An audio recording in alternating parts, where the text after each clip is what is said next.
बिस्मिल्लाहिर्रहमानिर्रहीम। अस्सलाम वालेकुम। आज मैं बना रही हूँ बिहारी कबाब। बहुत मज़ेदार, बहुत ज़बरदस्त ऑथेंटिक रेसिपी आपको दूँगी।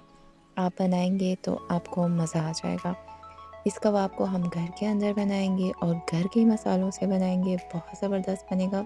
इस कबाब को सीखों पे बनाया जाता है, लेकिन हम घर के अंदर बनाएँगे और मैं आपको बताऊँगी कैसे हम घर के अंदर ज़बरदस्त किस्म का ये कबाब घर में बड़े आराम से बना सकते हैं चूल्हे के ऊपर। तो ये ज़बरदस्त किस्म का कबाब अगर आपने बनाना है तो आपको मेरे यूट्यूब चैनल पे आना पड़ेगा। मेरे यूट्यूब चैनल पे आके आपको इस मज़ेदार किस्म की बिहारी कबाब की रेसिपी देखनी होगी।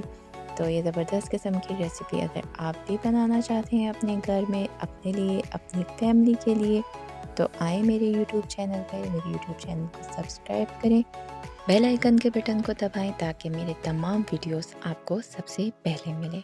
थैंक यू, अल्लाह हाफ़िज़।